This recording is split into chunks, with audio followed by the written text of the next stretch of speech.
This is Creativity Drill with Dr. Don and Jonathan Rundman. Good morning, everybody. It is 12:56 a.m. and everyone in the house is asleep. Our guest today is, wow, incredible. He just left, actually. Kjellgren Alkire, who is an art professor and a good friend of ours. Holy cow, he was so loaded with wisdom and inspiration. I think you're going to love it. Here is Kjellgren Alkire. No problem. All right, here's your water. I love the tile.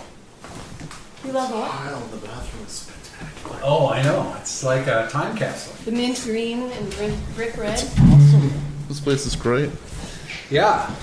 Yeah, our house is from 1952. You don't say. And can you tell just by looking? Yeah. Okay, so we're rolling. You can talk right on the mic. Awesome. And, you know, our friend Kjellgren Alkire is here, and we've just been... Hello, podcast land. We've just been telling him, stop talking. It's so great to see you, but we can't talk because we don't want it to have great content escape into the ether. I'm not talking. No, we can talk. We can talk now. You have a great home. Thanks for having me over. Thank you. Oh, we're so glad you could come. We've kind of been on a podcast vacation because I've been touring and right. Yeah. we've been doing welcome home. Other stuff. And so you're getting us back in the swing of it. So thanks for being here. I'm going to keep getting levels on the microphone. But, oh, man, I feel like we have lots to talk about because we've known you forever, but we haven't seen you in forever. I was describing what I was doing this evening to a friend who just got back from Italy. And I said, I've known these people vaguely for a really long time, but I haven't seen them for a really long time. Yeah. And that's an odd combination. And even now that you moved back to Minnesota quite a while ago, you've been here for years. 6 years. Because a part of me still thinks you live in Arizona or some distant space, but me too. You're back. Yeah, we're back. Does it seem like it's for real? Mm-hmm. Good. Well, I would hope that after 6 years, it would seem for real. Yeah, the that first you were 4 years were very blunt, welcoming. Rude awakening. Is Some that of it companion was to rude rude. awakening? Is a blunt. It's welcoming? academic life. It can be somewhat rude. Yes.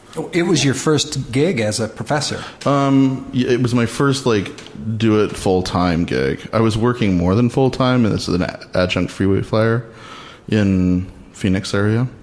Sure. After graduate school, and that was brutal.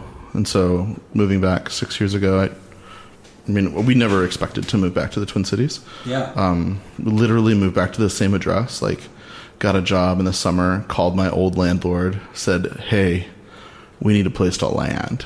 Wow. So we moved back to the same address and Great. then moved on because it was a tiny little place. Well, I feel like we need to do an introduction initially before delving more deeply into your creative life and how we've known each other a really long time. So we are here with Kjellgren Alkire. Did I say the KJ correctly? Yeah, my parents are just from Arizona, so they don't have the same sort of Scandinavian qualifications that you all have. Well, have you heard a person of Scandinavian descent pronounce the KJ? Shell. Shell. But that's not what my family says, so. Shell. Shell. Got it. Well, Like you'd find me on a beach. That's how I say it. Who are you? My name is Shell. Like you'd find me on a beach. 3 letters are the same. That's right. Right? Good. Well, Shell, we are glad you're here with us at the podcast. And like you said earlier, we've known each other a long time, and we haven't seen each other in a long time, which means that the time we actually have seen each other has been minimal, but I feel like with a lot of impact and memories. So we would like to start by hearing a little bit about your artistic origins, if you would. Give us a bit of an insight into your journey into becoming an artist as your vocation. I was a kid who drew on my pants. Say more. There's not that much more to say. I was Sharpies, fabric markers, yeah, ballpoint. Usually a little Sharpie, a little Bic, sometimes pencils. I used to draw my shoes. I had gobs of pairs of Vans because it was Arizona in the 80s and 90s. And so I used to draw on the bottom of the Vans when they sort of sanded down. They get sort of flat in that sort of hex pattern. would sort of flatten out. And so I would use pens in class to make notes and drawings. And I always liked that the drawings would sort of half disappear. Oh, yeah. Because of the relief surface would wear away. I don't know. I was the creative nonconformist kid who was allowed to, sort of follow my bliss as a child in some respects. You could have gotten a brayer and rolled some ink around the bottom of your Vans and then put them on. Printed my life along. Yeah. Ink it up. Yeah, I don't know. I mean, I was a kid in Arizona and my folks were, cool enough to let me do some stuff that looked creative. But what's interesting to me looking back on that, with parents that were really gracious about creative outlets, it was never visual art. It was do this theater class or, other funky, weird, that athletics looked like archery and karate. Uh-huh. Right? Badminton was the big thing in my hometown. We were very proud in Chandler, Arizona, wow, of the back-to-back state championship badminton team. I mean, we're not talking about hard-hitting Midwestern athletics. It's just sort of there's strategy game. Yeah, there's some stuff that you do with some rules in a place with some funny clothes. And a shuttlecock. I still don't understand how to play badminton. So I married a jock from the Midwest, and that worked out nicely. That's a good balance. She's lovely. Good. So you did all of this creative work, not necessarily visual arts, as a kid, and you had the support and encouragement of your family. Did you have some teachers who recognized some talent and insight in you and really nurtured you along? Sally Boyle, she's rules. Yep. Hello, Sally. Hopefully you and Rick are still in Paris in retirement. I don't know. Yeah, Sally was that quintessentially awesome art teacher in high school, Were you allowed to call her by her first name when you were in high school? I think she was Miss Boyle then. Yeah. It's a big transition when you can go to calling adults from your childhood by their first names. Yeah. It's hard to do that. Sometimes I see a cool teacher from high school and I know his real name. So-and-so, Mr. So-and-so. I just want to use Mr. over and over again, even though I could totally get away with his real name. I think that the Sally and Rick thing has been very easily smoothed by their somewhat regular email updates on their late life creative escapades and adventures. So I'll get these emails from Sally and Rick, right? And they're doing stuff mostly in France because that's where artists are, I guess. Do you ever catch yourself doing the Sally when you're up in front of students in the classroom? I can't do the Sally. It's her thing. Yeah, no, I remember in high school, she was really great about sort of deliberately introducing students to individual artists, art historical references. So I remember essentially being assigned, you're going to learn about Rene Magritte, right, for this drawing assignment for this unit or whatever. Shell, that's your artist. And so I drew a lot of apples and guys with bowler hats and floating Parisian whatevers, and try to understand that aesthetic and time and history, right? And then I'm trying to put it with my place in geography and history, and of course it's sort of jarring to put a French surrealist into suburban Phoenix. It doesn't quite work, but she did a really good job of hey, you need to know about this because you're interested in this other thing. And I think that as an art teacher, that's a big deal. I still do that, and so maybe I do the Sally in that respect. It's sort of like the art class's version of the state reports. Yeah. Right. So you get one of the 50 states, you get one of the thousands of artists, and see what happens. Yeah, you need to know about this artist because you're interested in these things. Do you know the Paul Simon song about Renee and Georgette Magritte with their dog? I love that. Oh my gosh. So right what I thought of. Beautiful song. Yeah. Wow. So, I consider you a Western person.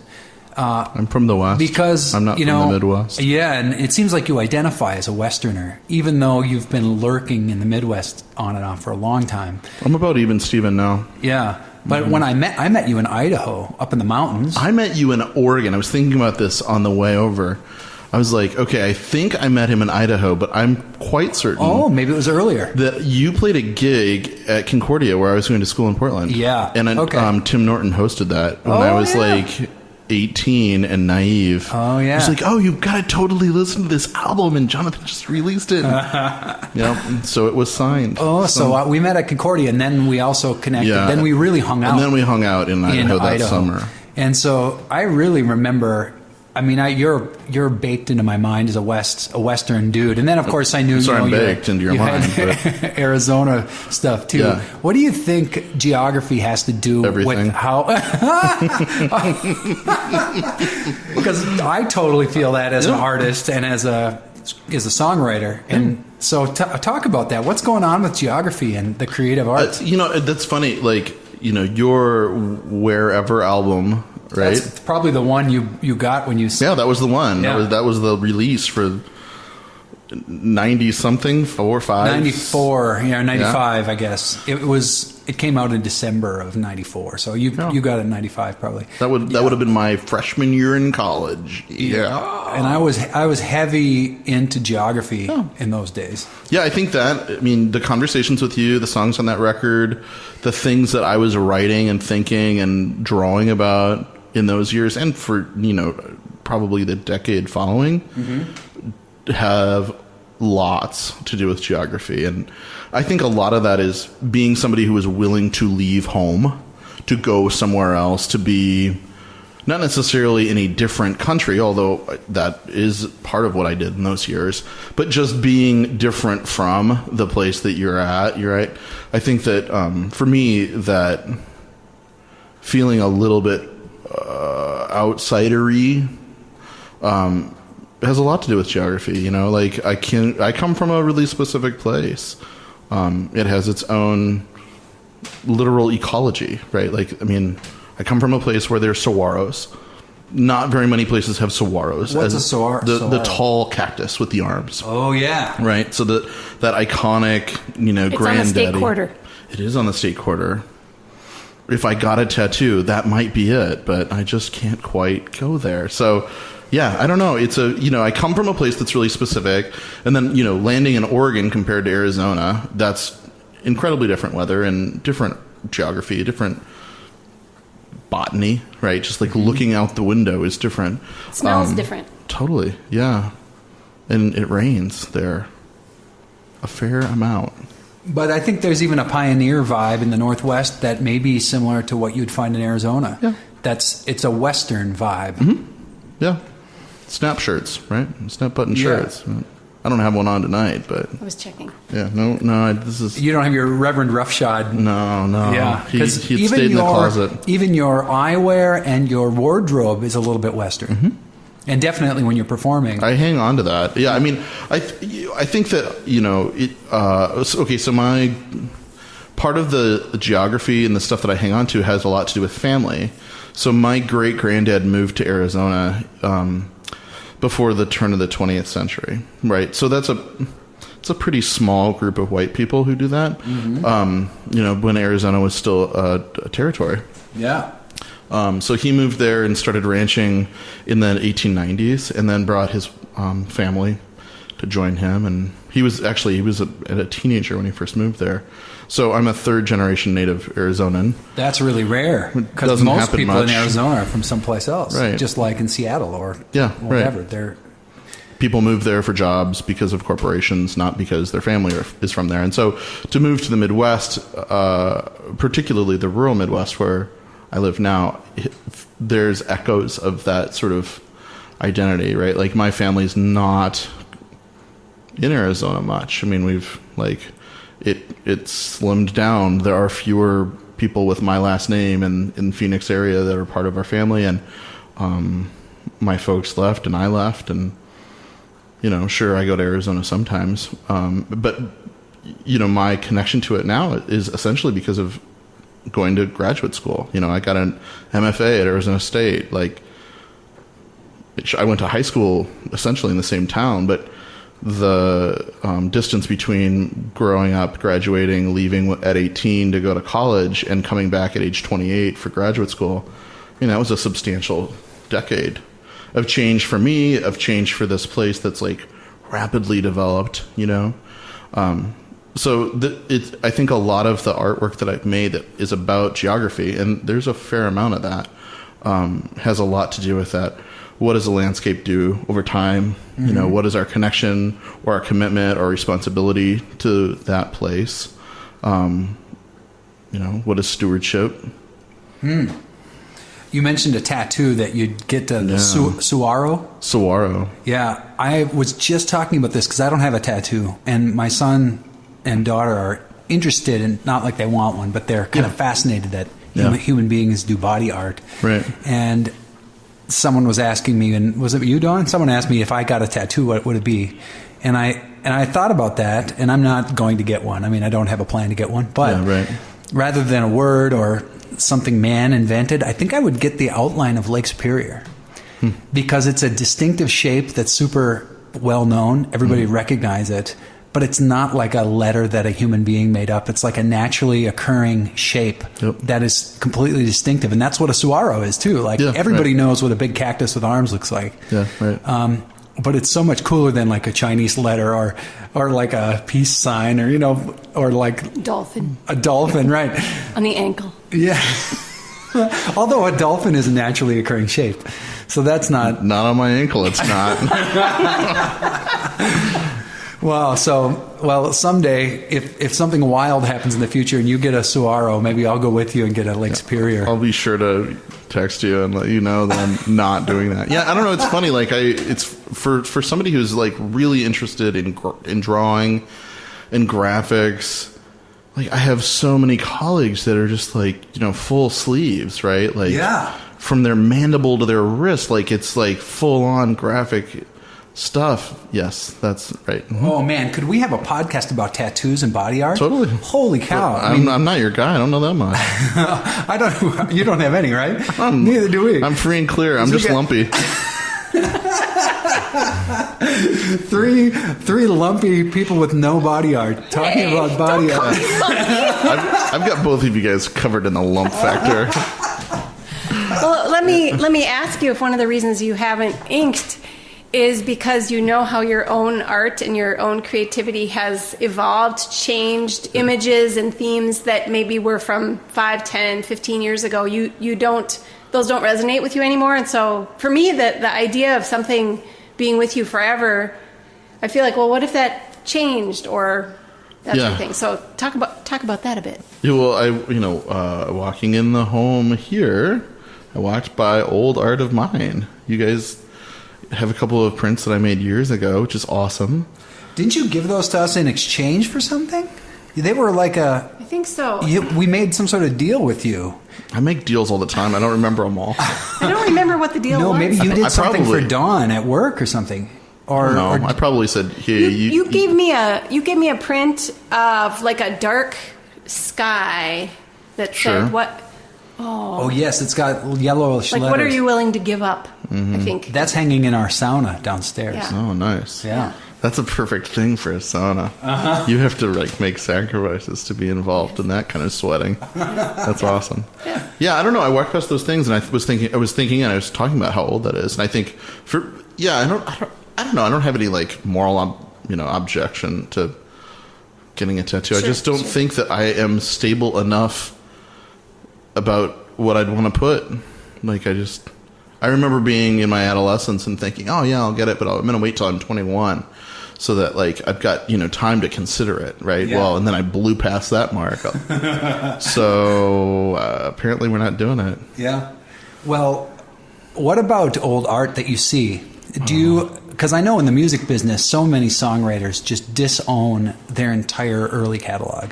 They'll just say, oh my gosh, those early songs that I wrote, I just hate them. I would never want anyone to hear them. My early records I'm done with them. They're just so embarrassing. But for me, it's so weird. I started so young at age 17, on the road, that I still play songs that I wrote in high school, in concert fairly regularly, and my very first album, I still play songs off of. Yeah. And I haven't disowned it. And in fact, a lot of those songs I still feel strongly about and are quite happy with.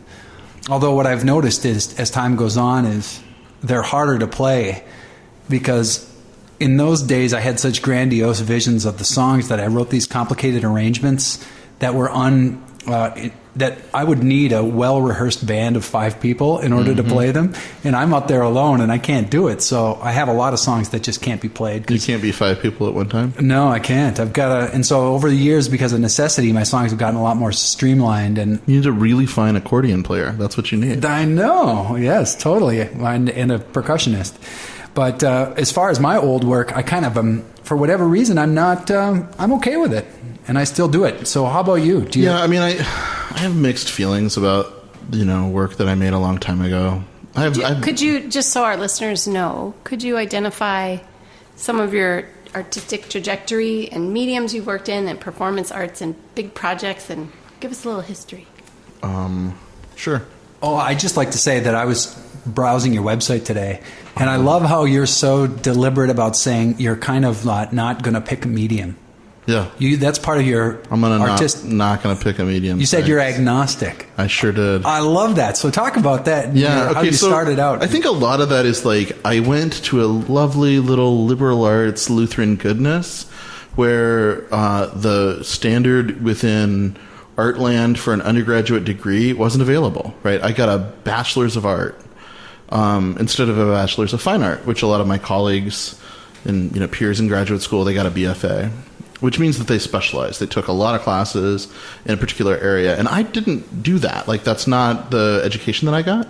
It's not the high school art education that I got. It's not. I mean, I guess if I was going to pick something that I do more of, it would be drawing, but drawing is sort of a big, expansive catch-all category for me. But being a person that draws with tools, and sometimes really sort of peculiar tools, that led me to make prints, and prints and tools also led to sculpture.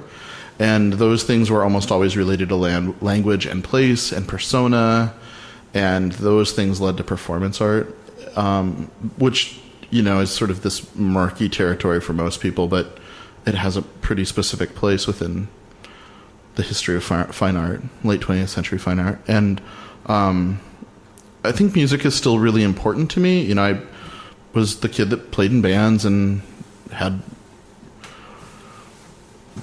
grandiose, is that the word you used earlier, right? These plans of being brilliant. When I met you, I always thought of you as a musician more than I didn't know about the visual art. I didn't really tell people stuff. that I drew. That wasn't something. I think it was so important to me that I didn't need to make it public, right? I wrote a lot and I drew a lot, and that did not need to be something that I put out in front of people. And music was really easy for me to interact with other people. I mean, you play music together, right? Most of the time, that's how it goes. It is, even in a singer-songwriter vein, it's still something that's often done with other people. Yeah. And I think that drawing and writing isn't like that. It can be, but it mostly isn't. Right. So I don't know, for years I just sort of didn't talk about it. I didn't show it. I'd take classes and was really keen and totally into it, but it was easier to look like a guy who played guitar than to look like a guy that wanted to make drawings. But in your private life, you're always thinking, I'm going to pursue art, or I'm, I don't know that I ever. I think it took me a long time to figure out that I was an artist. Just as ridiculously eye rollable as it is, I couldn't say that for a long time. It actually took a mentor who just said, I can't believe it took you so long to say this. Yeah. Right. To point it out to me, somebody that knew me well enough that, hey, this is the case. One of the recurring conversations in this podcast is the difficulty of people owning the identity of artist. Yeah. It's hard for people to just say it. Yeah. And to when you meet someone at a party or whatever, it's a boatload of trouble. Yeah, it's got a lot of baggage and stuff. Boatload of trouble. When I need stuff in a retail environment for my creative practice, I use all kinds of words other than artist to explain to the customer service representative that I have to talk to about what it is that I need and why I need it. So like usually it's photographer or sculptor, because those are a little like, it's like you can understand what those things are, sort of. Like everybody's got an idea of what a photographer is, and everybody's got an idea of like more or less what a sculptor is. Like at least it's a 3D. Yeah, there's a thing that it's this a concrete, sometimes literally manifestation of art. So and they and get like that. I need this chemistry, or I need this material, or I need whatever, right? Like I'm not going to say artist in that retail environment or on the phone when I'm like trying to like price check. Yeah. Or how about, what if you meet somebody at a restaurant, or a friend introduces I usually say I make stuff. I totally dodge it half Now, the is time. that your own issue that you can't say it, or have you found that you get crap from people? I just don't like to have the conversation all the time, right? Well- Like if somebody wants to, and I will own being an artist. I can say I am an artist. That's not a problem for me. Okay. Yeah. But I think in most moments, I just don't want to have that conversation like in the casual day to day. But then, there are obviously, if I'm at an opening, or if I'm at a museum, or if I'm at my opening, of course, yeah, sure. Yeah. But then it's contextualized a little bit, and people sort of know what to expect. Not always. I still had an opening in January, and a family member seemed still sort of somewhat flummoxed as to what it is that Shell does. It's like, this is my job. Like, I make those things. Pictures? Yeah. Do they- So it was so lovely. Yeah. So the question was, so is everything here yours? And it's like a solo show at an art center with my name on. Like, yes, is the proper answer. But of course I said, no, we're sharing the air. The air isn't mine. I mean, I can't claim that in the room. But I did put that humidifier over there with the holy water, so the moisture that you're breathing is sort of part of my art. And, I feel bad later because I'm hassling people that I shouldn't hassle. What's going on with that? Because I've had those feelings too, where you're meeting somebody who's new, and it's hard. And like, I'm like you, I don't have any problem saying I'm a musician, I'm a songwriter. I have no shame or issues about that. But you get the skunk eye a little bit. Yeah, you do. What's going on Well, there? I think that, like, if you're engaged in creative fields, you're supposed to be a little bit of a provocateur, right? Like, I mean, it's a little bit of a troublemaker job. Yeah. And I think so and I embrace that. Yeah. I mean, you think sometimes Joe Schmo is a little bit angry, or what are they feeling? or they're there? like, that's pretentious, or that's elitist, or you think you're better than me. you totally think you're better than me. I think that's what it comes down to, and it's like, well, sure, maybe I do think I'm better than you. I'm not going to tell you that I don't, but like, could we at least get to the point where we could actually have a meaningful conversation as adults about that before you go and like hijack it? But my experience is that people leap to a lot of assumptions when you say artist. And also there's, because I don't make paintings for sale in a gallery of things that are recognizable, that are sort of this commodified approach to marketplace art,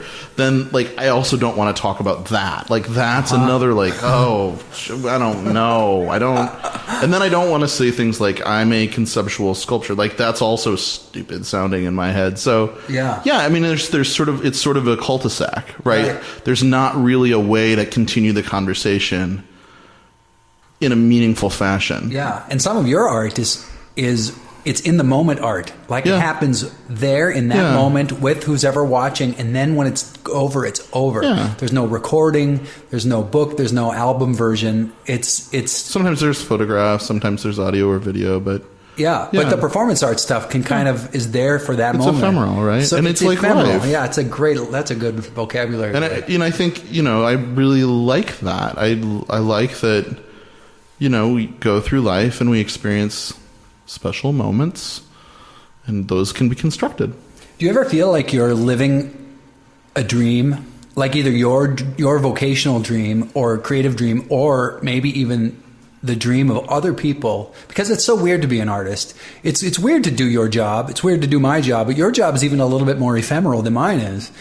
And do you ever think like there might be people who in their secret heart wished they could do something weird and beautiful and never had a chance or never had the encouragement or maybe got really dissed or shredded as a youth by a teacher or a parent. Or are still working hard and are getting rejected all the time. Yeah, right. And so the fact that you... Yeah, I don't know. It's your vocation. I mean, I think it's a lot of work. I mean, I think making art, making culture is a lot of work. Yeah. And... did you always think that, or is that even more clear to you now that you're... I think I was somewhat naive as an adolescent or early 20s, but I mean, I also was willing to work really hard because there were things that were important to me that I wanted to make happen. And I know there's this, fairly well-known Ira Glass interview about how people early in their careers who are committed to culture making have really sophisticated tastes, but their capacity to make their own thing doesn't quite yet match their taste, right?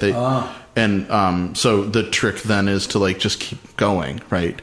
To get better at your craft, and eventually, your capacity will catch up with your preferences and your sort of your vision, right? And I think that he's totally right. That's very true. That anybody who starts anything, doesn't matter if they're young in life or later in life, if you want to get good at something, it takes practice. If you want to be good at something, it's going to take a certain amount of like really deliberate concentration. I don't really think that talent exists or inspiration exists. I really do think that like it's just about really deliberate, fairly hard work over time. Wow. That's amazing. So you don't think talent or inspiration exists? No, I think they're red herrings. That's awesome. I think that some people just get freaked out, right? Like they can't get themselves disciplined to tune in to their own work of creativity. But I people talk about being inspired by stuff, and it's like, well, yeah, sure, but I also just think that like making things just leads to making things. Like one idea leads to the next idea, leads to the next idea. And every now and then, that idea also is a new experience, or it's travel, or it's some other bit of culture, right? Like, but all of those things are actually just work. It's engaging the world in a really meaningful way. Yeah. Would you say that some people are maybe talented at noticing things? Yeah, sure. That I also think that people develop their ability to notice things.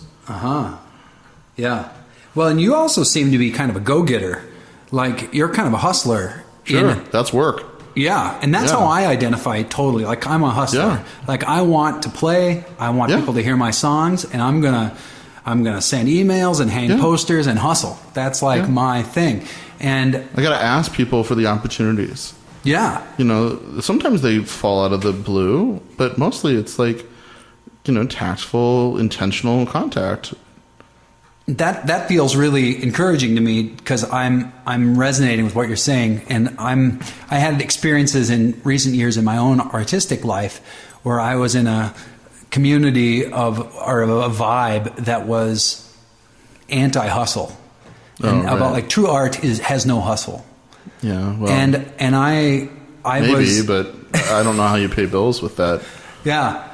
Well, and I relate to what you're saying, and I also feel like saying that and having it be your vocation and your bill-paying method doesn't diminish the art at all. Right. Well, and I mean, to be perfectly frank, I pay bills by teaching university classes. Mm-hmm. Right? Like, that's how I literally pay bills. Yep. That, and I'm married to a woman with a really good job. So those two things work really nicely to pay the bills that our family has. Yeah. And every now and then there's money because of art. Yeah. And I am, very deliberate, at least every other month, thinking about, okay, now how can I move the needle a little bit? Like, how can we move in the direction where, like, the things I make get monetized in a way that I'm comfortable with? And then, like, we can maybe eventually over time not teach university classes or not have to, like, choose to, right? Yeah. Then I think that for me, that's the next 10 years of career, right? Like I just figure out how to continue to make my weird stuff and ask people for the opportunities to show it, and maybe ask them for opportunities for them to sell it for me, and be nice about it. And I'm not always on my game, and I'm not always organized, and I'm not always nice, but it's like it works really well when you are those things. Mm-hmm. This is a rare occasion where I'm sitting with two people who are college professor people. I'd be interested to hear you guys reflect on what it's like to be in a classroom with undergrads doing the academia. You go first. Well, today, in fact, I led a session for our new interns that just started. So just about all of them are undergrads, so in between years. And I thought, man, it's been a long time since I was in the classroom, because one of them there, he was 18 years old. So I thought, really, I could be your mom after being married to Jonathan for several years and then having this baby. That was weird. That was weird. And I talked a lot about millennials, sort of when we got to the end of the presentation, and telling them that as a member of this generation, you are being studied and researched and analyzed by the marketers and by the industrial organizational psychologists who want to learn about what workplace factors are going to make you stay at your company longer, and what medical choices you make so that you can stay healthy and support the rest of the insurance industry. And I felt like I was sort of lifting the curtain a little bit for them and saying, you're all a person of interest here to a lot of different businesses. And that to me, I think, really was striking in thinking about that age group versus when I was teaching, more than a decade ago, where students were a lot closer in age to me. I mean, I wasn't older than them by more than 6 years. How old were you when you left teaching full time? 32. Yeah. Yeah. And you started when you were 26, right? Yeah. Yeah. So that was my first career. Yeah. How about you in the classroom? Yeah, it's still happening, I guess. So I'm the faculty mentor for the interns this summer. Interns. Yeah, the interns are doing things in a variety of job places. Good for you. That's so important. Mostly good for them, I hope. Yes. I don't know if I'm any good for them, but I answer the emails, and hopefully I'll have a couple site visits that are helpful. Mostly I think I'm there for triage and coaching right now. Are you telling them to lean in? Today I told them to lean in. I said, I know you think this doesn't pertain to you, and it might not right now, but... Are you quoting that famous book? Cheryl, yeah. Yeah. I don't tell them specifically to lean in. You should. Try that next time. Ladies and gentlemen, everybody please lean in. Lean in. What do you mean by that, Dawn? What does that mean? Well, that's the name of her book. And the concept of women in the workplace needing to sort of have more momentum and stepping up to additional job responsibilities. Assert oneself. Getting mentor opportunities and negotiating with a stronger emphasis on getting what they deserve and what they've earned, and encouraging men to do support those kinds of practices in the workplace too. So I said to these interns, this is not just for women, this is for everybody, and workplaces can be stronger when everybody is leaning in. Leans into the microphone. Yes, I was leaning in. Yeah, I really like teaching most days. I don't know that I love higher ed as a marketplace, as a industry.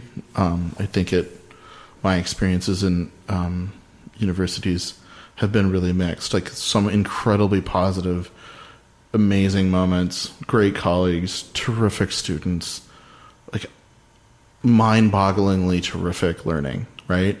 Blow your brain open, go home feeling spent in the best way. And then absolutely the antithesis, right? Good Lord, I cannot believe this is happening, right? This is against the law and it's immoral, and wow. And I want out tomorrow. So between those two very extreme poles, I just sort of do my life and try to stay focused on students and read as much as I can and make as much as I can. I think that as university art and design faculty, it's important to make and like be very, not prideful, but forthcoming, right? Like to my students, like the most important thing we do as artists and designers is to make things, not sit around talking about them, although we do all that a lot in university, and not write about them, although we do that a lot in university. Like we actually make things. Wow, that sounds like another key point of the Kjellgren visit. It is. Art is... Make stuff. Your job is to make stuff. Yeah, it is. Totally. Not just talk about stuff. I mean, you better write about stuff. You better be pretty articulate in writing and verbally, and better be able to answer the questions when they come. But if you don't make anything, you're not an artist. Like it's just that easy. And I think that there have been times in my life that I have not made enough in order to qualify as an artist for those months. But then you can fix that by making things. It's pretty easy. Oh, didn't Matt Spring say that when he was here? Like you can only be an actor if you act in a show, or you can only be like a theater. You have to do it. A theater troupe if you're doing shows. Right. Yeah. You can't just have this like shingle out front on the street and like call yourself an attorney. You actually have to practice. If you're going to be an accountant, you actually have to account with money and that sort of thing. I don't know why that sounds so energizing to me to hear that. Yeah. It feels so good and inspiring to connect. And I don't know if it's just the stage of my life, but to connect art to work. Yeah. And it's like show up and do it. There's a vocational engine going on underneath this. And because I don't know, I guess I got really polluted in recent years about art being about that it can't be work. It has to be all inspiration, and it has to be all like heart in the sleeve kind of soul searching. Hogwash. That's all hogwash. Malarkey. Genuine malarkey. Yeah, and I mean, I don't want to be too like polemic about it, but I really just think if you want to be engaged in culture, you actually have to like contribute to the conversation. And if you're going to be a musician, then you need to like play shows. Maybe you don't have to write music, right? But you need to like play music. Yeah. You have to have an instrument, and you have to like use that, and it has to be fairly regular, and you have to like be practice, right? Like have to have your chops down. And like I just think if you're going to be an artist or a designer, then you need to be engaged in that creative practice at least on a weekly basis, if not on a daily basis. And it doesn't need to be really over the moon. I just think it's like it doesn't have to be so complicated. No, just draw on your sketchbook. Like make some crazy Photoshop stuff. Like collage some stuff at the kitchen table. And it doesn't have to change the world. No, and no one needs to see it either. And it doesn't have to. It doesn't have to take you to your higher self. Right, and it could be. It could, and I think it does over time. And it does over time, but it's not a requirement. It's actually like a fairly low bar, and I think you were talking about feeling a little, I don't know, glum over the last couple of years or whatever, feeling diluted, polluted. Yeah. I mean, I think I've gone through years of my life where I'm like, this feels like there's a lot of pressure, and I've got like rules about my art, and I'm supposed to make art that is these 5 things. Yeah, it's got to be super meaningful, right? And super like from the heart, and sure, sometimes that happens, but like it's not always like that. Sometimes it's just getting together a few simple things. How important is it for artists to talk to each other so they can have a chance to hear another human being make those words come out of their face? Because otherwise, like people like me start thinking, am I crazy? Well, I think we all think we're crazy. I mean, that's why I don't want to talk to people about how I'm an artist. Like the real thing isn't that they think that like I'm going to look down on them. It's that they will know that I think I'm crazy. They'll step away slowly and gently. Scandinavian moves to the door. No, I mean, I think it's important for artists to talk to each other. I think that we can also get caught up with each other's anxieties, right? Like, so it has to be balanced. There is pressure to be there is. And there's politics. Yes. And there's competition for resources. Yes. And for audience, for butts in the seats. Yeah, there is. But like, I also, I don't know, maybe I'm still really naive about this, but I just genuinely think that good art comes from generosity. right? That like you have to dig inside yourself and share. Like that is sort of a prereq for showing or you know, putting work out there. It really is a very generous thing to, I mean, sometimes it's incredibly self-involved too, but like I think good work is generous. And I think sharing, not necessarily sharing the literal resources, but sharing the route to those resources, I think is a really important thing. At least, I don't know, at least in the circles that I've traveled in, like people who like, hey, there's this grant opportunity and you should know about this and you should totally apply. And it's like 6 months from now, so get your stuff together. You know, that kind of thing, I think goes a really long way to helping people feel like they're not crazy. And, you know, sharing the resources. Holy cow, listeners, can you believe this? Like, I'm writing stuff down on my phone here. We're going to go away from this with some stuff to hang our hats on, you know? Like, holy cow, our job is to make stuff. And good art comes from generosity, and talent and inspiration don't exist. I mean, I can think about these for a long time. Chuck Close. Oh, is that a person? Yeah, he's a painter. He's that guy that does the big portraits. It looks like a photo, and then you get... Oh, the Walker Art Center, dude. Yeah. At Walker Art Center and everywhere else. Yep. And Chuck is it is not my idea that talent doesn't exist. I'm going to butcher your quote, Chuck, but it's something like talent doesn't exist. The inspiration is for amateurs. The real professionals just show up and get to work. Something along those lines. Wow, that's And I just think that's the older I get, the longer I do this, the less I think it needs to be like this amazing, heartfelt, world-changing thing every time. Like, it can just be about the weather. It's okay. Yeah. Like, the weather's pretty amazing, you know? Yeah. Maybe that's because I live in a place that really cares about weather.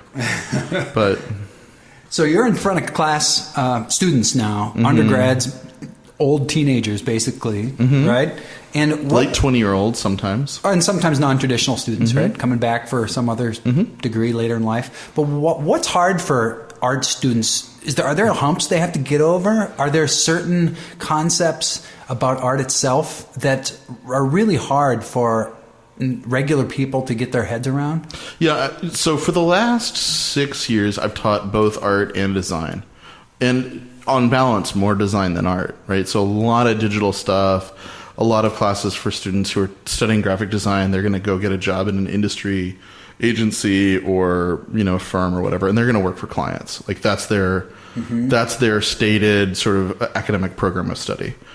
And my experience with many of them, not all of them, but many of them, is that they have chosen design because it will have a paycheck, and that can be actually pretty significant. And they are essentially artists who want to get paid.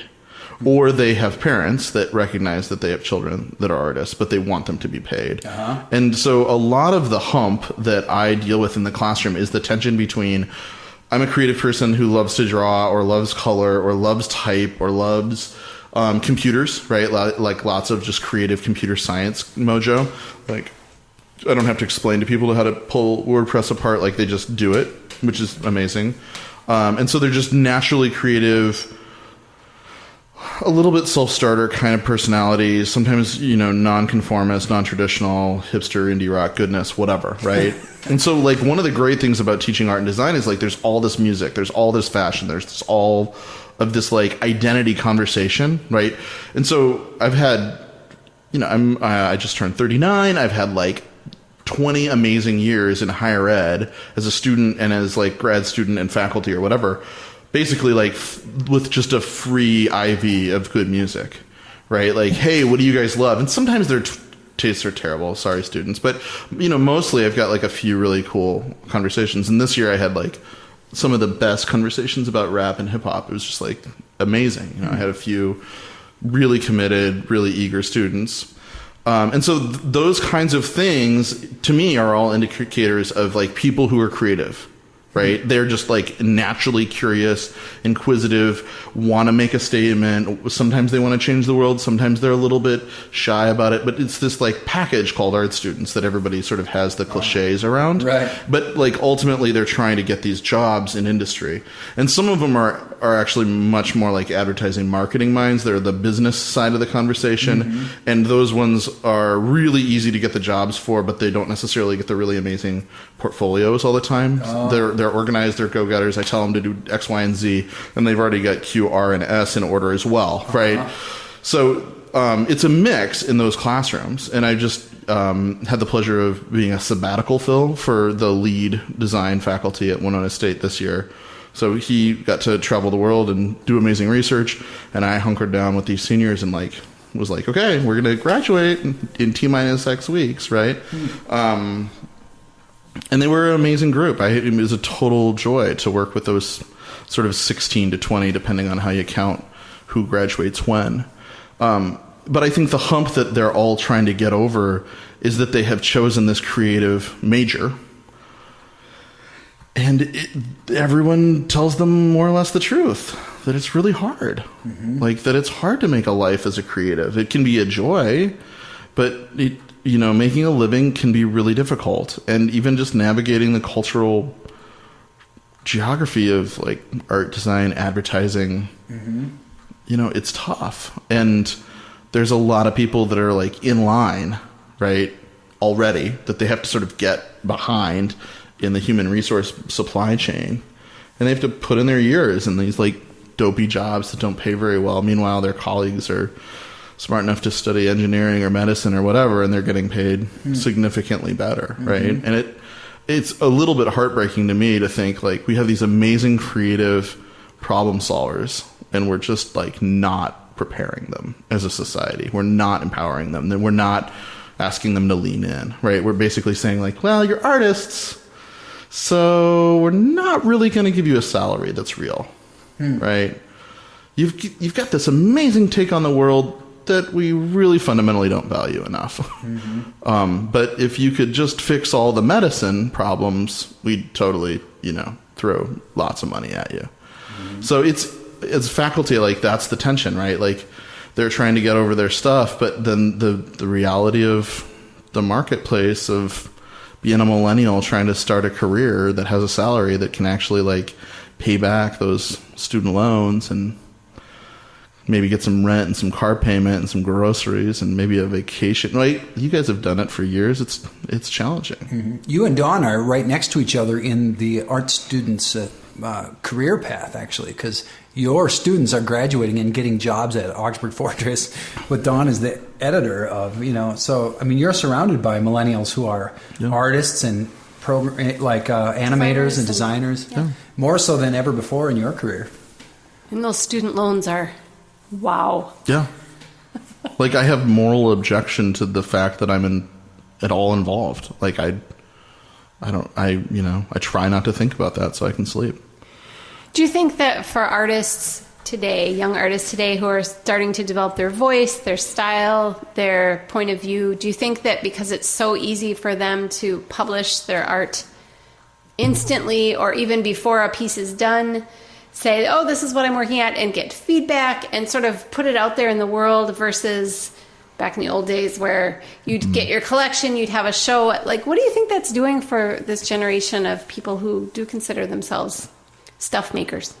That's a great question. I don't know. I think about, in terms of like business supply chain, about like agile market management and like lean organizations and, organizations for business that are trying to think about sort of iterative processes, right? Like that we're going to start this thing, and particularly for software developers, being flexible to the client's ever-changing needs. I think in a lot of ways, creatives are being, burdened and also blessed by those, immediate publication options, but also this sort of like constant feedback. And I think in a lot of ways, it's good for some personalities that they get encouragement. I mean, there are a lot of likes and follows in the world, a lot of likes. And it's not maybe that valuable to have somebody like something online, but I mean, it does provide a certain amount of endorphins, right? Like it doesn't suck, it's better than bad, right? And so maybe it's low value, but like it's still a nickel in your penny bank of emotional strokes. And I think that that can be really positive, that somebody is willing to invest a little bit in this creative activity and somebody else likes it, and then they can take it a little further and they get a little feedback and they're able to like go back and fix that one thing that they didn't like. And that iterative design process of like doing a little bit, fixing something, changing it a smidge, and going back to the audience or the critic, right? And they're sort of blended now. Everybody thinks they're a critic and there's really no audience. That's sort of weird. And I think that can be really positive. I think for a lot of people that are more like self-focused in their creative process, I think it can be really damaging. But, it is, and I don't think it's going away. So, as an educator, it's my job to talk about that, and I do talk about that a fair amount. You're talking about likes and follows. I was thinking as you were talking about, I hear a lot of shame in the language of performers, especially like comedians. If you listen to podcasts, there's so many comedians doing podcasts, and they all say the same thing. They all say, comedians, we're just sort of dysfunctional people who need love. Yeah. And we perform and we do shows and tell jokes because we're so starved for love that if we can make the audience laugh, then we're meeting the needs in our life that's missing. And, okay, I could buy that. But I wonder that they say that with such shame, like needing love and getting a like or getting a follow is something to be so embarrassed about. And I wonder, like, where does that come? Where did this idea come from that pleasing an audience or entertaining someone or giving someone a little light bulb moment in their day is something to be so ashamed of? And I've never ever struggled with like the fact that I'm a performer. It's like, well, why? Because I just have such a vocational, I don't know, it's my Lutheran upbringing, right? But to me, it's just like, well, if I had a green thumb, I'd be a farmer. And it would be great, and if I could build skyscrapers, I'd do that. It'd be great. But I can play guitar, write songs, and so I do that. Like it's not this big, complicated or heavy duty, like psychological thing, But I hear so many artists saying, "Oh, I guess we're doing this because we've got emptiness inside that we're filling with this sort of fake love from the audience or real love that we're stealing from people." I don't know. It's always got a little toxicity or dysfunction wrapped into it, and I don't see that. I mean, I think what's so bad about performing or making art, right? Agreed. It's great, right? Like, there's this amazing conversation that's been going on for a really long time. It's called culture. I think it's awesome. Right. Some of it's absolutely terrible. Other parts are like so cool. I can't even begin to tell you and wrap my head around it. I get so excited. Like, of course I want to be a part of that. Like, and I don't know, maybe every now and then I get a little bit anxious or whatever, but it's amazing. I think I've spent most of my 30s being awestruck at the emotional immaturity of other people around me. Just like, wow, like I've got a lot of learning and growing to do, but I'm like pretty balanced, I guess. I mean, for an artist, like I'm still wacky, and my poor amazing partner like puts up with so much from me, but I'm not perfect. But at the same time, wow, a lot of people have all this baggage, right? Yeah. And I don't know. I don't really I don't feel shame about showing. Yeah. I'm going to make some stuff. I'm going to try to put the best stuff that I can come up with into this show in a cohesive way. Yeah. I'm going to put some language around it. Hopefully some people will help me and it'll be better because of their effort. And some of it will be good-er, and some of it will be bad-er. Yeah. But, like, on a range, like, it's going to be on the better side of my capacity, and there you have it. And I'm going to make the next one, right? Like, it's not... I don't have to swing for the fences and hit a home run every time. Good Lord, most baseball players don't. Mm-hmm. And, if I hit a double, like, that's pretty good. Yeah. Right? Yeah. And actually, it's really good. A double is really, really good. Mm-hmm. So... here we go. Here's the show, right? And sometimes it's some similar or the same work that I showed in the last show, and that's okay to me, right? As long as it's a new audience seeing that work, like I made it, it's valid. Let me know what you think about it. Mm-hmm. I don't need to feel bad about people liking it. I feel like I keep pulling the conversation back to this. Like maybe I have some sort of need to be soothed. My soul needs to be soothed, so I keep steering us back. You talk about vocation, and I mean the theology education in me, like it rings. Like, yes, I'm not necessarily like 100% on board with Lutheran craziness, but I am on board with Lutheran theology of vocation. Yeah, like there is a sense of calling, and I struggle with that. Like it's complicated, but. Yeah, I think like one of the things I do pretty well is like be creative and make stuff. Yeah. And so I'm going to find a variety of ways to do that throughout the course of my life. Yeah. Hopefully we can get paid, and there you have it. And like the great thing is like I look at my life and it's like I got a couple of goofy kids. And kids are naturally goofy, so like let's hang on to that for a while, right? And hopefully that's not going to get beat out of them, right? Yeah. In terms of like emotional intelligence. Yeah. Right? Maybe they can be adolescents who are willing to be goofy. Yeah. Yeah. Oh, when we first started talking to you, you used the word aesthetics early in our conversation. Yeah. And I really like that word. And, I've never been to college and had a chance to really study art in an academic way, which I think would be so much fun. And I wanted to ask, like, what are you learning about aesthetics and beauty as a concept? And are you finding qualities in things and moments and sounds and the creation that puts it in the category of beautiful? Like, what are some of those things? Yeah, like in my world, beauty is this big beast. It's a big suspect character. What do you mean? There's a lot of artists that, like you say beautiful and like the cards go down on the table and they just leave the room. Like it's just not... Wow. It's a very complicated conversation in the highfalutin aesthetics conversations. Beauty is dicey. I'm not even sure if I know exactly what aesthetics means. What's the vocabulary there? So that's the study of the way that things. It's the philosophy of the way that things look, or it's the study of the meaning of beauty, or it's the philosophy of art. Yeah. Do you have to talk about that with undergrads? Or is that a different kind of class? It's a little bit different kind of class, but I talk about it. It depends on the class. I don't talk to freshmen about continental philosophers quite as much as I talk to juniors and seniors about, it's like I try to dial it back a little bit. Teaching freshmen is its own special thing, right? Like they just got done being high school seniors, and they are coming to college to learn how to do laundry. Their main job is to like figure out how to make out with somebody and to do their laundry on time and to make sure there's money in their bank account and to like not run out of gas. Like those are the main lessons in the freshman year, in my opinion.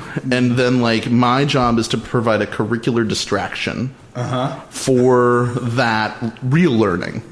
So like I set up little things about two-dimensional design and they, do these little things. But really they're trying to figure out how much Tide to use. That is a very expensive laundry lesson. Well, tell me that American university life is actually not about that. How much beer can your body consume on a Friday? Like that is an important lesson for most state university freshmen. And it's not limited to state universities, but I just happen to work at one right now. I don't know. It's important. Back to beauty. What do you find beautiful? Do you think your art is beautiful? I really try hard not to worry about beauty when I make stuff. I sometimes I am surprised about work that I make. I'm like, oh wow, that's really beautiful. And there were a couple of pieces that I made this winter that I knew were going to be beautiful, and that's interesting. Like going into it, it's like, okay, this is going to be this eye-catching thing. So I made this piece. It was like it's a sculpture. It's an old little like Lutheran altar, like that's about 4 feet wide by about 2 feet deep by about 4 feet tall. And so it's this clunky oak antique, totally Midwestern Lutheran aesthetic, right? And sort of a little bit American Gothic. And I put the against a wall so that it sort of was functioning like a piece of liturgical furniture, right? Like an altar would function at the beginning, the front of a church, and then tied these threads in somewhat of a rainbow, like it was set up in a color scheme, right? So that the color changed. It shifted subtly from one thread to another. And the threads were about like a quarter of an inch wide or apart from one another. And they were sewn to the architecture. So it literally like was sewn up to the ceiling. So you'd have this one purple next to this somewhat lighter purple next to this. So this altar had like these radiating lines of color that went up and out at a diagonal. And the altar top was covered with ground carbon, so it's like chunky black, sort of like chunks of charcoal or whatever. So it was just really, really dark black, and so you could see the thread color really at a high contrast against that black thing, and it was impossible for me to take a decent photograph of. Like, I just could not get a photo of this sculpture that I made. I, have fairly reasonable skills with cameras, and couldn't get a good piece of documentation for the website. It's there. I've got a few. They're functional, but like just not do it. And everybody couldn't stop taking pictures, right? Instagram this picture. So it was really working there in the room. Totally in person. Yeah, but hard to capture. Couldn't get the whole thing in one photograph. Like when you're up on top of it, it's beautiful and eye-catching, and it does weird things because you've got all these linear color things that you can put at a perspective, and you can move your head around and like look at the thing and make optical color relationships blend. It's all about rods and cones, right? Like it's just the way our eyes perceive color, and it works. Really, just cones, probably. Okay, keep going. Just cones. Just cones. I'd like a double scoop.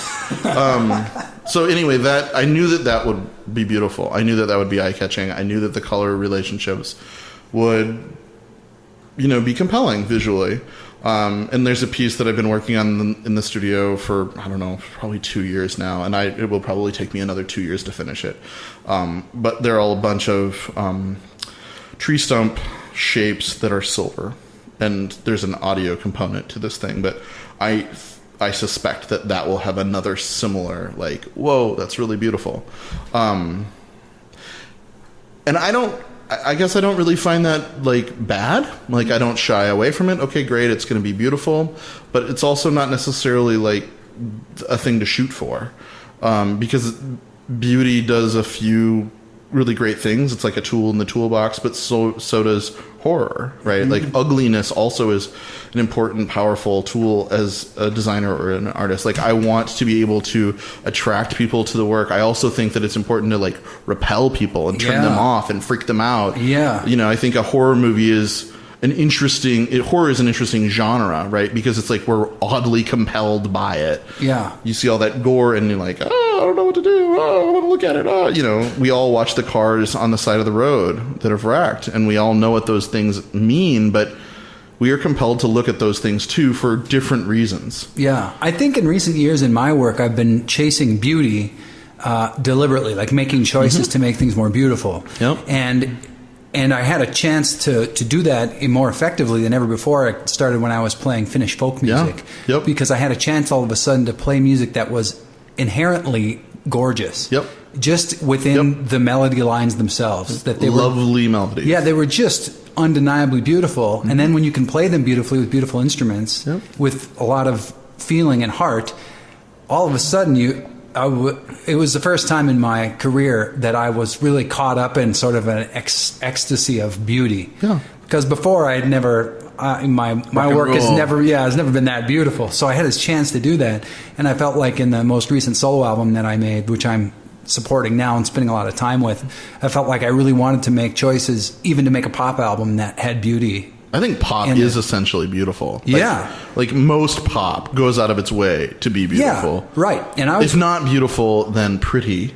Sure. And if not pretty, then sexy. Yeah. Right? Like that's what pop music is. Yeah, and sexy too is something that I tried to work with, because I haven't explored that very much in my past either. So those things have been really motivating to me.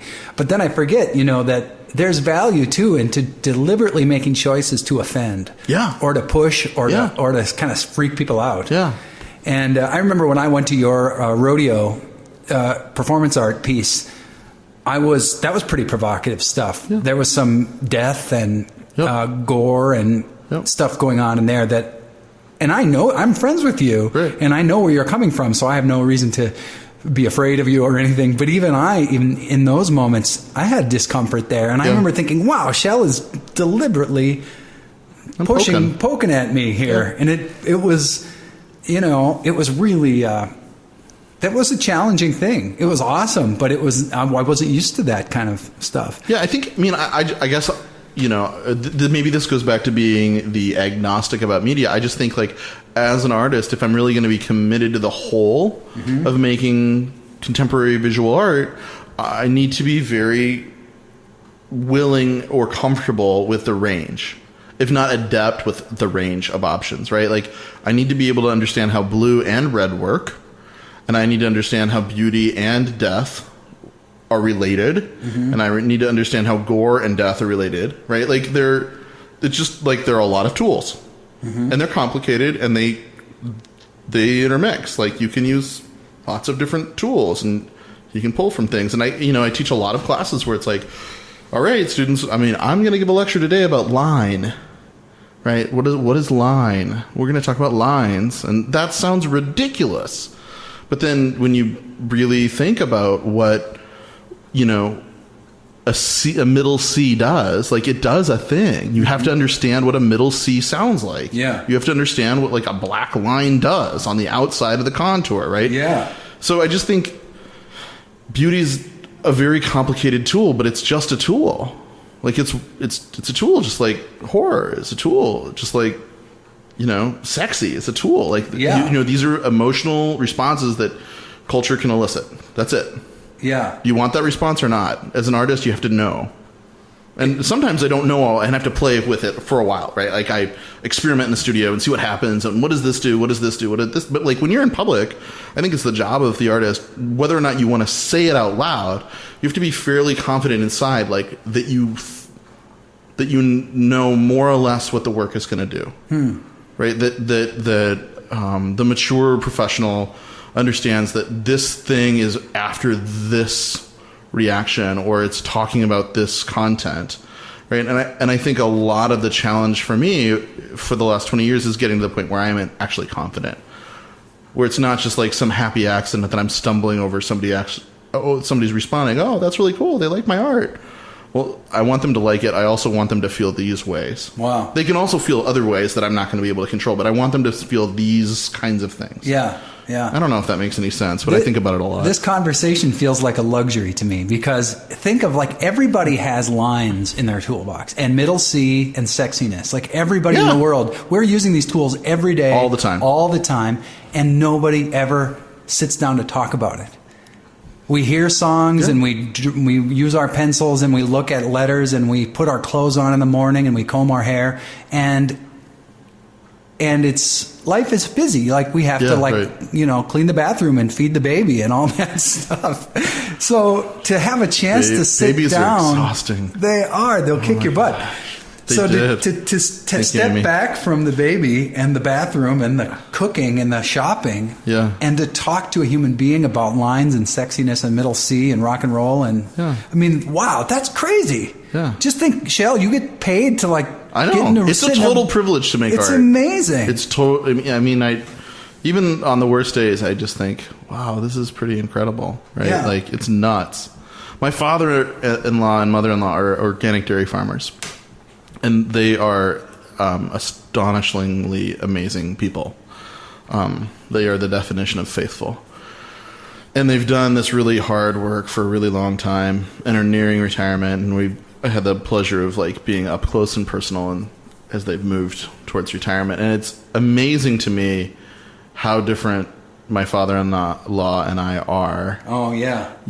I'm so invested in all these, like, esoteric privileges, right? This, like, luxury, right? Yeah. Like, that is the definition of my career, is that it's luxury. Yeah. And his career has been devoted to making milk. and has done it brilliantly, hard, brutal, but brilliantly, faithfully, salt of the earth, amazing. Yeah. And he told me 2 years ago that he's had 2 jobs, like 2 employers, ever. His whole life, 2. And I'm like, I had 2 before I was like, the summer between like 8th and 9th grade. I probably had 2 employers. Like I've had so many employers. I have no idea, no clue. And I've no problem like going and, if I need a crappy job, I can go get one, right? But yeah, he's farmed. That's what he's done. That's it. Yeah. Like he worked for the guy down the road for one summer, and then he's worked at the farm that. Wow. And so I think about luxury in a way. This has pretty high contrast to this amazing family that I'm a part of, right? Yeah. Like really devoted. Some of the artists and creatives we've talked to have talked pretty directly about their art reflecting what's going on in their lives. Mm-hmm. And I'm wondering, do you have seasons where your art is really tied to that and seasons where it's more conceptual, or I have this idea, or maybe you think it's conceptual and then you go back 5 years later and you say, oh, it was really about that? Or what intersections do you see with the art, the stuff that you've made over the years and the other parts of life?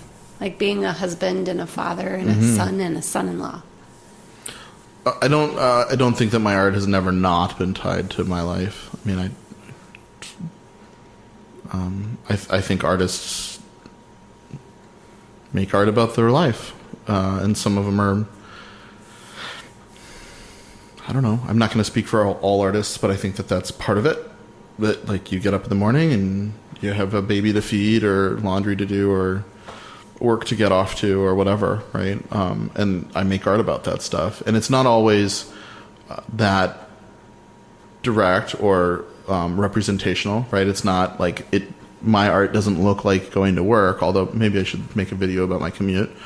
And I've made a lot of work over the years about place, and I've made a lot of work over the years about theology. Like those are the two sort of, if I was going to be honest about it, it's like those are the 2 topics that I've sort of spent the most intentional, literal time on, right? Other themes certainly are there, but those 2 topics have been very focused, very intentional. And I guess like, I listen to a lot of male artists not talk about their family, their kids, their spouse. And I don't know why that is, but I think that more often than not, I hear the men in my life who are artists not mention those things.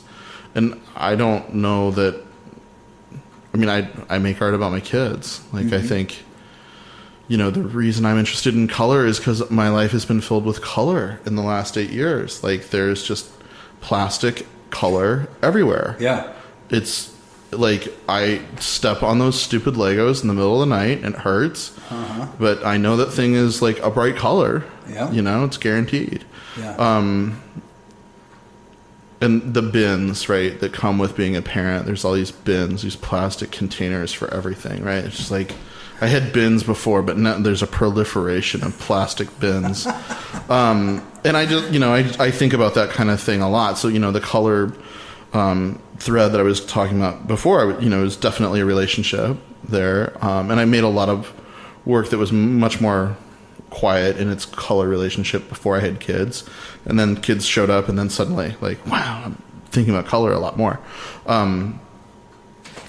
You said a couple things a few sentences ago about the themes in your work, and I actually just read this on your website, and I really wanted to ask you about it since you just talked about it, and it was about being a man and masculinity. And I'm very interested in that in these days because I'm realizing I have a problem with men in America and menism and machismo. Yeah, like I've got a big problem with that, and it's left over from childhood.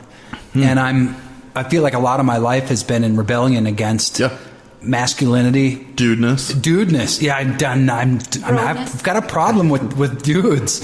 I've got a problem with dudes, and and it's like It's kind of seething. Like I can keep it in check, like for normal life, and I maybe don't think about it all the time. But underneath, I have a seething anti-dude vibe going on. And what have you been? How is that, or how is masculinity informing your work? Yeah, well, I mean, I'm blessed to have a life filled with amazing women.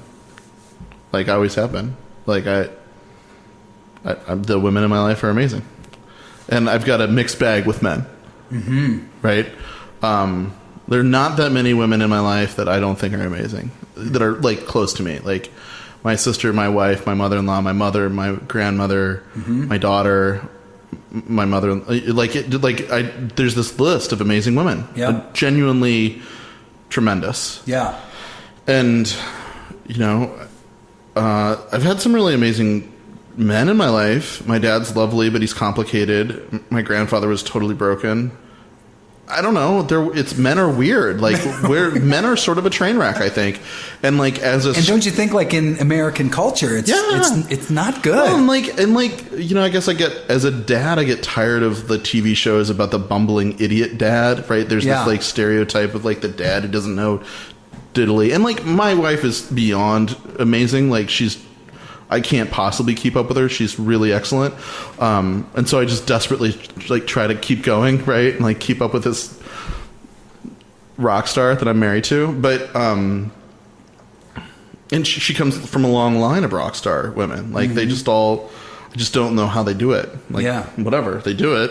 Yeah. I'm blessed to be around it and reap the benefits of all this work and coolness. Yeah. But I think that the like critiques that I have leveled in these like big, loud, hullabalooing men in the performance work that I've done is like I just mostly see the men in positions of a power to be like unable to admit their own frailty. To like, I think about preachers a lot, right? That's been a thing that I've investigated a lot in my art. And so, some of the performance works that I've done are like straight up as a preacher giving a fine art sermon, right? Trying to sort of understand the, like art qualities of a sermon, right? There's homilies in the world, and some of them are more liturgical and some of them are more like vivacious, but there's all these different genres of preaching. And so that's something that I've checked out. And of course, men are not the only preachers in the world. Like, that's preposterous. But I am a man, and I am a big, loud, somewhat, I think, physically intimidating or verbally, like, I mean, people say, you really sort of freaked me out when I first met you. I was like, I'm sorry. I didn't mean to scare you. I'm just a big, like I watch Monsters, Inc. and it's like, yeah, okay, fine. I'm Sully. Yes, I'm Shrek. I get it. But that's the way it is. Like, that's the way I'm made. Like, I'm a big, loud dude. And so I thought, well, I might as well make art about it for a little while, right? And there's a lot of big, loud dudes in culture, and there's a lot of big, loud dudes in my life. And I think that there's an interesting set of complicated three-dimensional characters in that stereotype, right? The loud guy who leads. Yeah. Right. I think my artistic journey comes from almost like because masculinity was so ramped up in my hometown and in my culture, and I was driven to all these non-masculine things like playing the piano and going to church and stuff that I got ripped on about and teased about and thrown into the ditch behind the bus garage in 7th grade about. And it still working through it. Yeah, totally. Yeah. But it drove me to rock and roll. It drove me to like stay home in the basement. One of the most amazing masculine things in the history of America. Right. But when I was a kid, if you sang, you were totally queer. It was totally queer. Yeah. Yes. But somehow it drove me to the basement to play the piano and play the guitar and to listen to that, and I think, my gosh, I am who I am because that sort of artistic kind of sort of had a high piety level and lover of beauty and expression and harmony and all these kind of, I don't know if it's sensitive things or whatever it was, but boy, that's the stuff that gets your butt kicked at school in my town, you know. And for whatever reason, it really shaped my whole. It was the engine that sort of drove me to, And then by the time I was thankfully, maybe a senior in high school, I had a little redemption because then the the artist in me got some respect, maybe. Right. But you honed your chops. Yeah. You can do things that other people can't do. Right. But boy, it was hard, Yeah. and it was hard to be, I had a hard time being a boy as a youth, and I struggled with being a man in this world of NFL football and alcoholism and I think men are train wrecks in media, right? Like that is like the dominant set of stereotypes are that men are failures or predators or right? or unhinged and You're going to lose your stuff, right? I remember when Dawn and I were pregnant with baby number 1. We were both convinced it was a girl, and I wanted. Do you guys still call him baby number 1? Yeah, I wanted a girl really, really bad because I was terrified of having a boy. Because I thought, oh my gosh, a boy's going to have to grow up a boy and then become a man in this toxic masculine world, And now, then I wondered though. After, of course, he was born, and we love him, and he's awesome. And I think maybe it's my calling to raise a good man, and an artistic. Brave, sensitive, caring man. And I wonder, like, I haven't explored masculinity necessarily in my work either. I thought that'd be an interesting thing. I had a really good whole mentor. record about that or something. You should make a record about men or being a man or like the ditch behind the bus. What was it? The bus garage. The bus garage. It's such a great picture. I mean, I identify with a lot of that, right? Like the idea of finding meaning in metaphor and really liking literature and thinking really like at length, although I don't think I realized it at the time, thinking at length about color, right? Like really paying a lot of attention to color, starting in at least the 5th grade. Full-on science project about color blindness. Right? Like, oh, well, that's just because I didn't pass the test. No, that's not just because I didn't pass that test. It's like, because I'm really into color. Like, I think it's really amazing. Wait, you didn't pass the colorblind test? Not some of them, right? Yeah, the 4th. So I'm somewhat colorblind, but like, no way. Yes way. But like, lots of men are colorblind, right? Also, I see color all the time and I work with it all the time. So I'm still like, whatever. I think I'm deficient on the spectrum of perception, which is you have other strategies. Maybe your rods are doing some of the work. I know. Some of them are. I take back my previous comment. That's right. They're slacking. They're on the. The other thing I think about, like the men thing, is like, as a dad of both a boy and a girl, right? Also, I just think like, hopefully the world is different a little bit. Yeah. Right. Hopefully like we're going. It's not necessarily like lots different, but like if the arc of justice, exactly, whatever that quote is, bend it towards something good. I mean,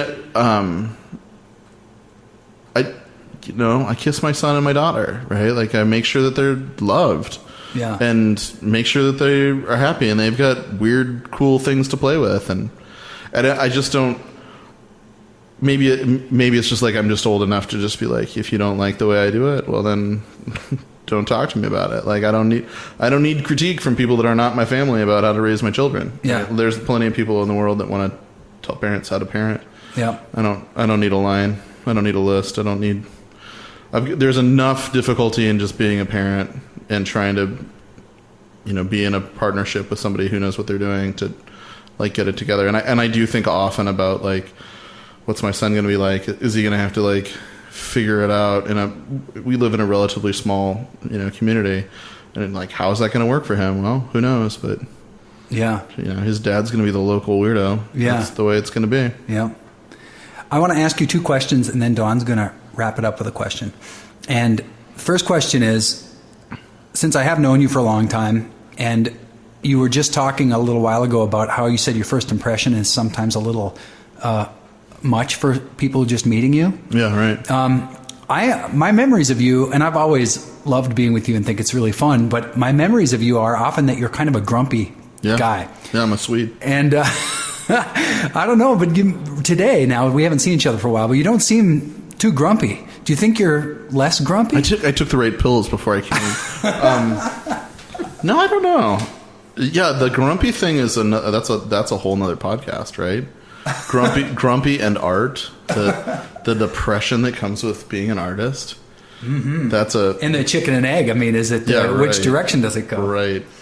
I don't know. Everybody needs a good therapist. Every artist definitely needs a good therapist. Yeah, I'm a grumpy dude. Wow. Do you think you're about the same? Are you getting less grumpy? I don't know. I don't know. But I think that's why you're a fun guy to hang out with. I mean, that's part of your lovable qualities is you have this great grumpiness that's your own thing. I'm Swedish, period. But it means you've rejected the Minnesota nice glaze. Oh, Minnesota nice is nonsense. I never was from Minnesota, so I don't ever have to adopt that. Like I do, that's what other people. That's what other people do. Whatever. I try to tell it pretty straight. That's why it's so fun to be with you. I think. I just don't. I don't like to beat around the bush. Well, you have a personality that's very unique. I mean, you're a singular kind of person, and I think anybody who knows you just knows that about you. And I think it's refreshing and fun. I'll take all of those things as compliments. Yeah, I'm behind you. My other question is, how do you want people to find you? Because I have a feeling now you're going to have a lot of fans. In fact, I already had somebody on Twitter. Somebody on Twitter asked, "Hey, I'm excited to listen to more Creativity Drill," and this was just yesterday. So I tweeted back and I said, "Hey, well, tomorrow we're going to tape an episode with Kjellgren Alkire, at Kjellgren Alkire on Twitter." And this person immediately tweeted back and said, "I'm going to follow Kjellgren Alkire." Sure. So he hadn't even heard you yet, but I don't tweet enough. For a long time, I tweeted under a different handle for a long time, and I tweeted a lot. Oh, it was a thing for a while. Yeah, and then I started teaching full time, and I just thought this is a thing that I can remove from my life. Yeah. So my portfolio site is kjellgrenalkire.com. Your website's good too. There's lots of stuff. I was just poking around. It's cool old videos. I like the 16mm videos. Yeah, those are cool. We need to make more of those. That's fun. Yeah, I can't wait. So people can go to your website. Go to my website. It's probably the primary thing. The website. I'm remarkably easy to find because of my unique name. Yeah, you've got a great name. I have great search engine optimization. Yeah. So you're the only Kjellgren Alkire in the world? I am. Yeah, and I'm the only Jonathan Rundman in the world. If you want to find me, you can find me, which means that I cannot hide on the web. That's awesome. And I have a Gmail address that is my name, so it's not. If people want to talk to me, they can talk to me. Do you have some art that is actual physical that people can buy, put in their house? Mm-hmm. It's usually on paper. Yeah, we have. I mean, we have some of your paper stuff framed in our house. Yep, I'm moving.